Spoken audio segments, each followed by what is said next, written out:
Y esto es Haciendo Camino, el podcast. Señores, un programa, un especial que es este podcast de la Facultad de Ciencias Sociales y de la Comunicación de la Universidad Católica Santo Domingo, donde participamos la Escuela de Comunicación Social y la Escuela de Publicidad.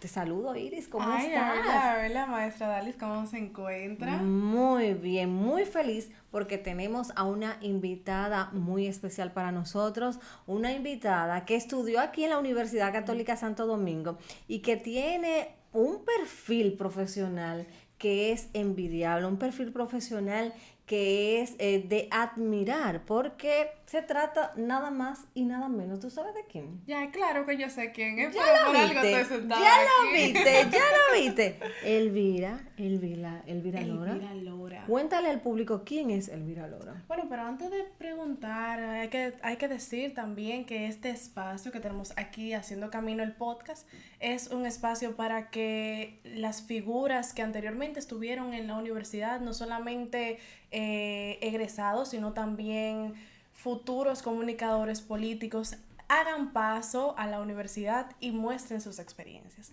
Elvira Lora, ahora mismo encargada del periódico Acento.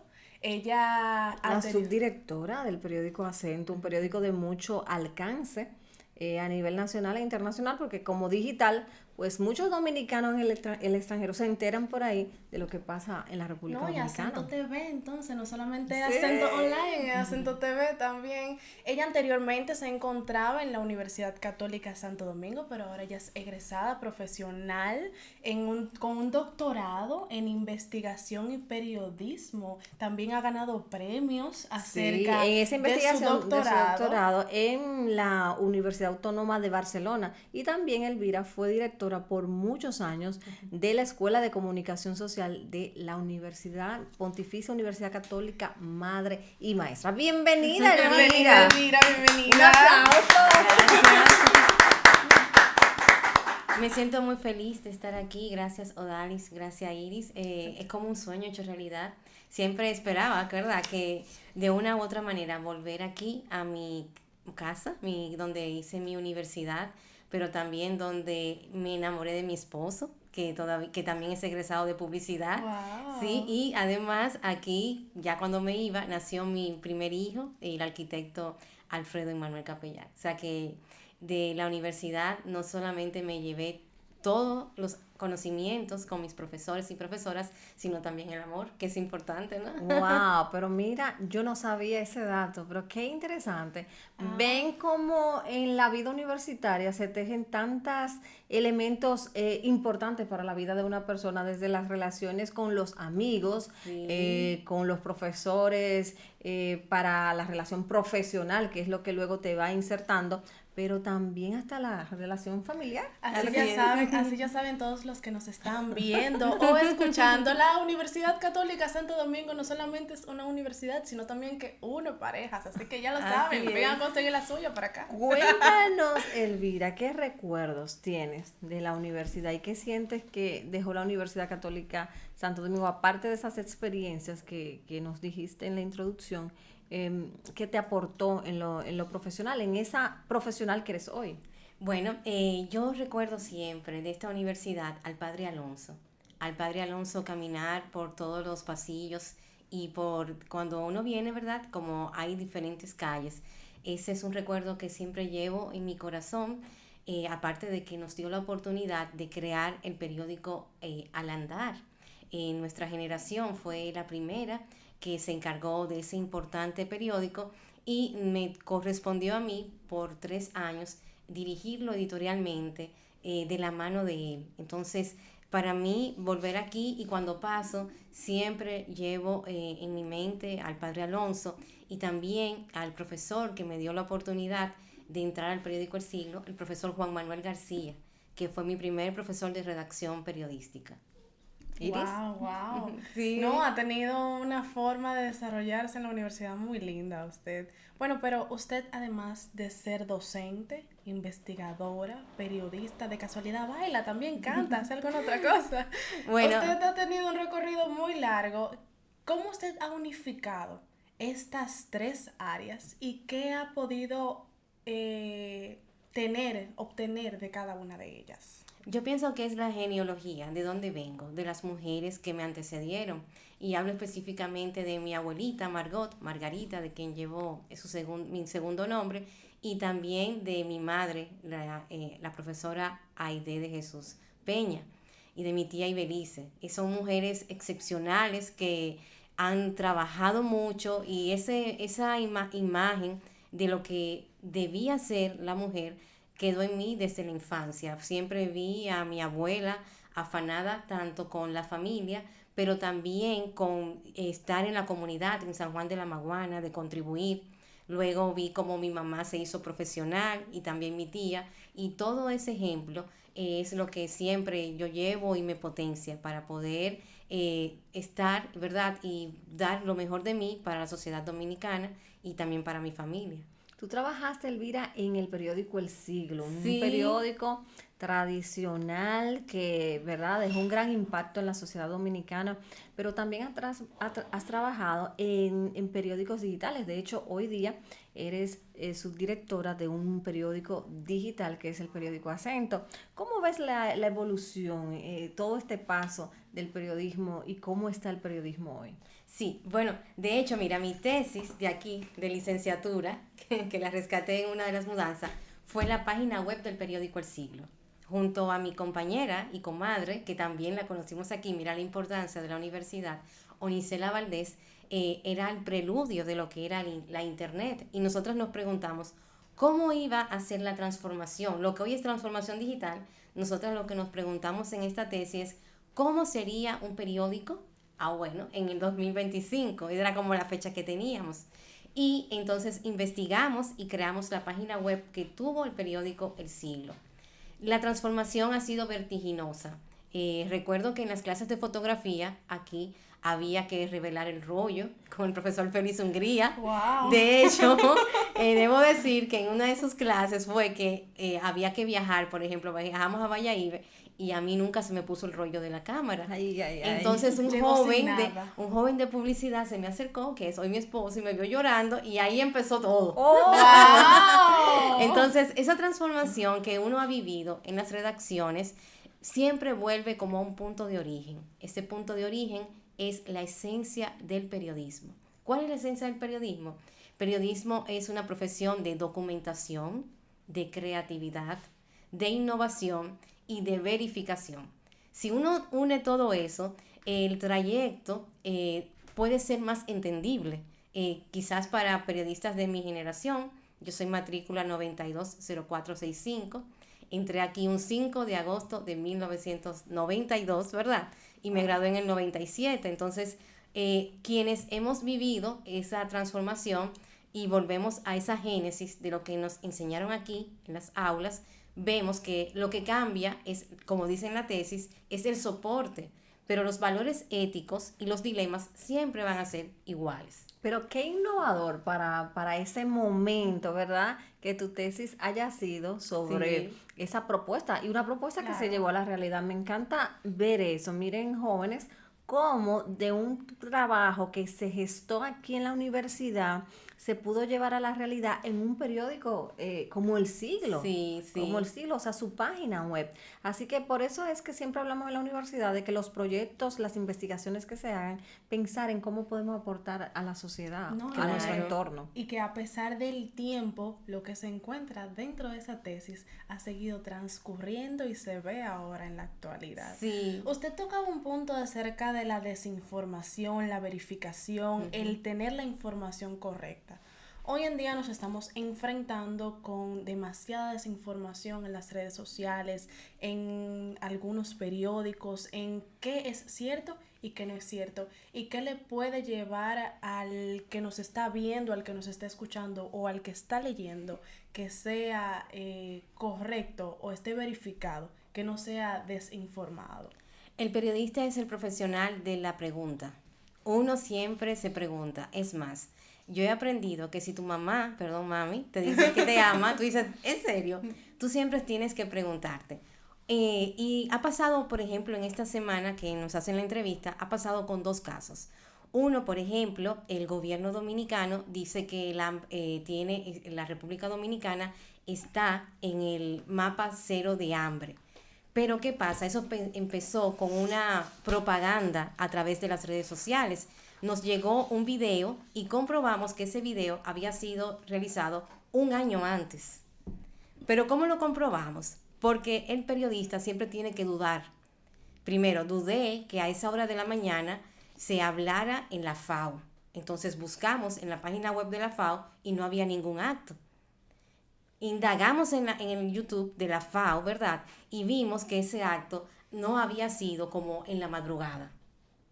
Pero además, quien grabó el video sale en el acto con el primer mandatario, en el acto del mismo día.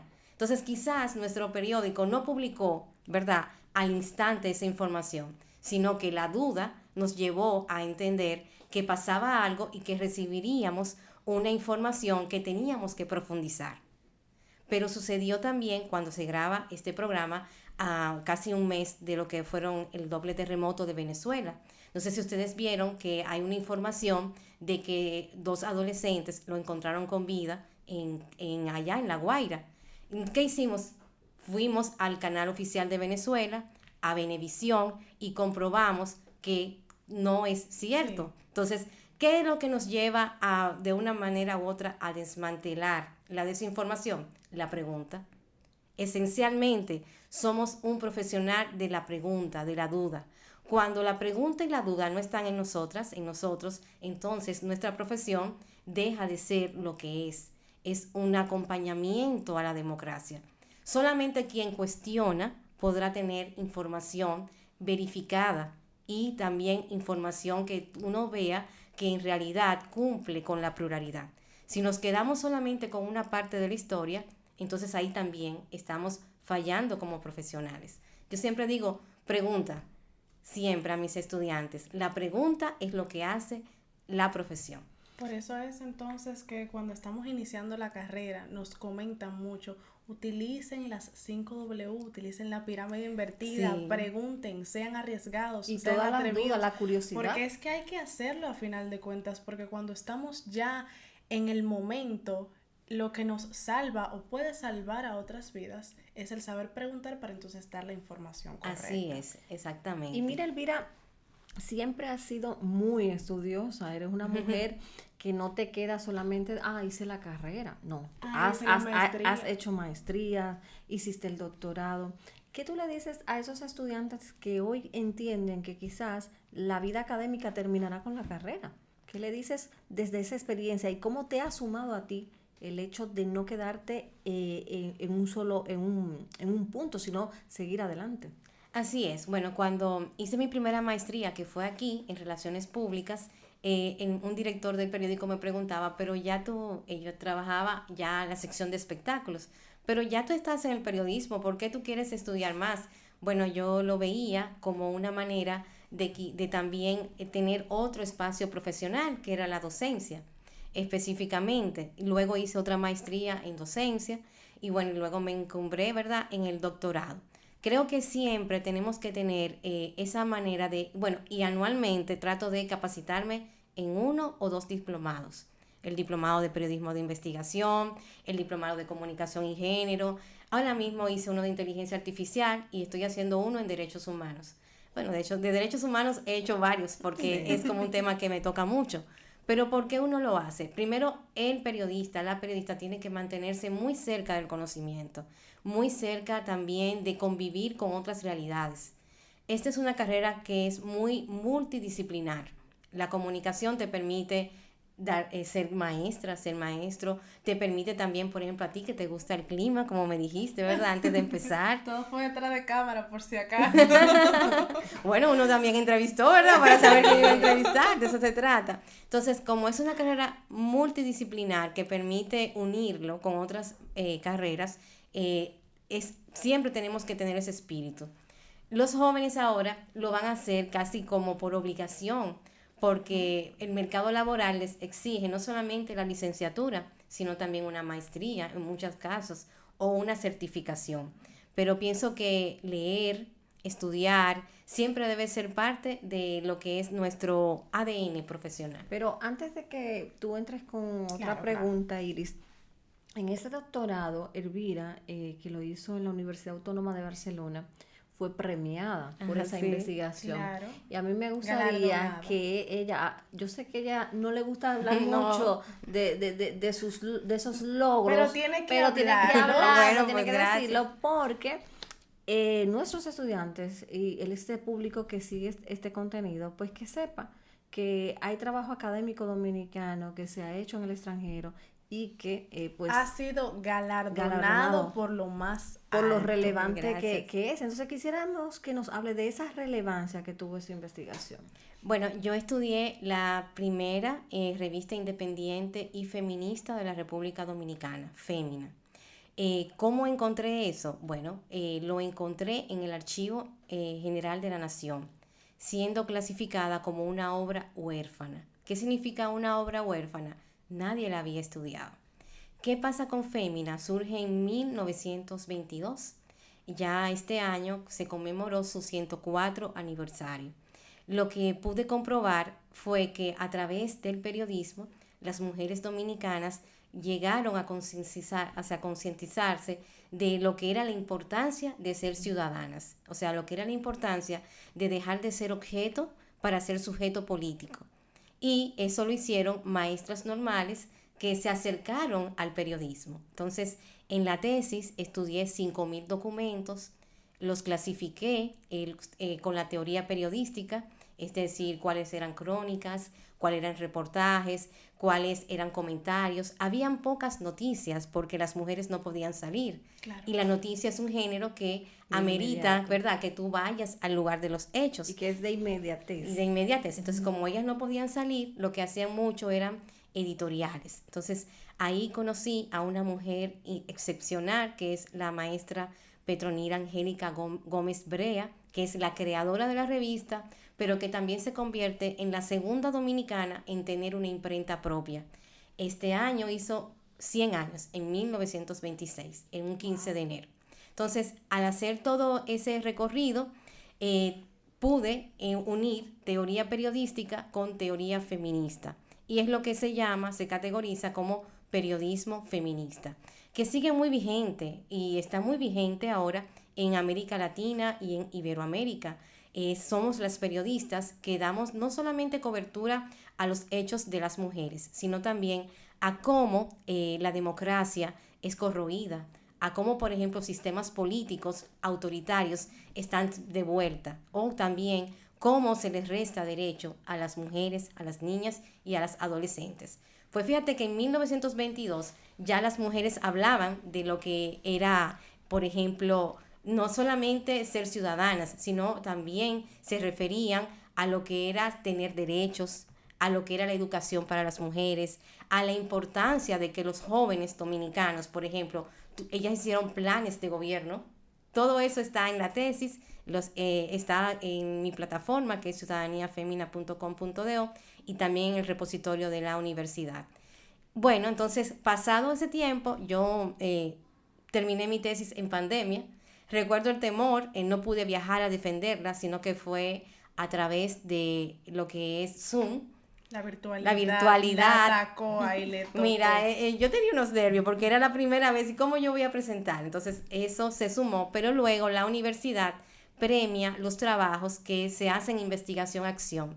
Nos solicitaron a los doctores que nos graduamos en el 2020 qué habíamos hecho con nuestro doctorado. Bueno, ya en el 2020 yo me fijé, pero en el 2022 va a ser 100 años de Fémina, yo tengo que conmemorarlo. En San Pedro de Macorís tenían la información, lo que vamos a decir, se faltaba era reconocer la importancia que tenía la revista Fémina para todas las mujeres dominicanas, y a partir de entonces del 2023 comenzamos lo que es la conmemoración de Fémina a través del Foro de Mujeres Periodistas Dominicanas. Cuando entonces se nos pide en el 2023, ¿verdad?, un dossier sobre qué habíamos hecho a favor, ¿verdad?, de nuestra tesis doctoral, lo que es investigación-acción, pude entonces evidenciar cómo recogimos firmas para que Petronila Angélica Gómez Brea se le fuera dada una medalla al mérito a la mujer, siendo inédito de que una mujer que había hecho tanto no había sido reconocida de manera póstuma. También varios artículos, algunos 100 que había ya yo escrito en el periódico Hoy, gracias a su director, el periodista Bienvenido Álvarez Vega, en el cual voy relatando cada 15 días la vida de las mujeres que escribieron en Fémina o cómo ellas vieron el país, la República Dominicana, o lo entrelazo con la situación de las mujeres ahora. Entonces, ese dossier más la tesis nos hizo merecedora de esa distinción, que es un compromiso a seguir investigando.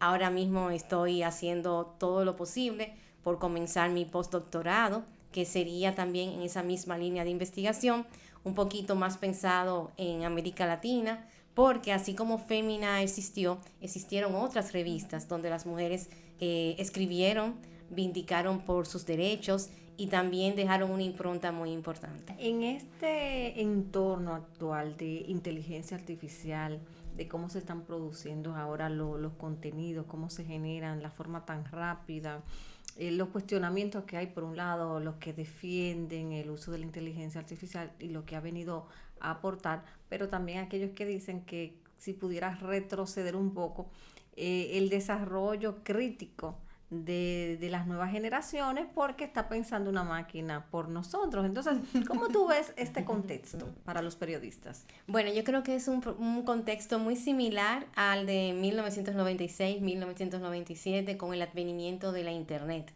¿Qué pasará? Uno siempre se pregunta, ¿cómo será mi futuro profesional o mi presente profesional? Pienso que las herramientas, las tecnologías emergentes ayudan al periodismo, en el sentido de que si Gutenberg no hubiese liberado la imprenta, no tuviésemos el periodismo que hoy conocemos. Entonces, siempre las herramientas tecnológicas ayudan de una manera u otra a lo que es el ejercicio periodístico. Ahora bien, lo que no podemos es, como tú dices, Odalis, entregar todo ese pensamiento y dejar que las máquinas sean las que procesen. Pero, ¿qué sí podemos hacer? ¿Qué estamos haciendo? Por ejemplo, donde trabajo, ¿qué sí hacemos? Bueno, la inteligencia artificial nos ayuda a transcribir textos, ¿verdad? Nos ayuda de una manera u otra a conocer líneas de opinión. Y entonces, cuando tú tienes ese tablero, ese dashboard, que tú ves qué piensan las personas, cuáles son los temas más candentes, entonces ahí tú puedes decir, pues entonces yo puedo escribir de esto. Entonces, nunca nos cerremos a la tecnología. La tecnología y la comunicación siempre van de la mano, siempre son una herramienta que ayudan. En mis clases que yo he hecho, he enseñado a los estudiantes a hacer comandos de investigación para facilitar ciertos procesos investigativos. Yo siempre digo, si yo hubiese tenido a las herramientas que hay ahora, como Google Notebook o, por ejemplo, Chat PDF, la lectura de 5,000 documentos hubiese sido más rápida.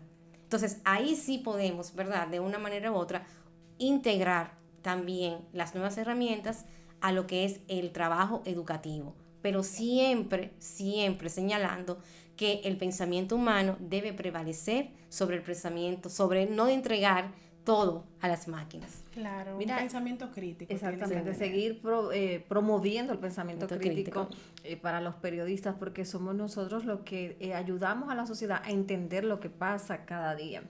Claro. Para ir finalizando, nuestros estudiantes quizá con muchas inquietudes, ¿qué voy a hacer? ¿Por qué área me debo ir? ¿Cómo me abro camino?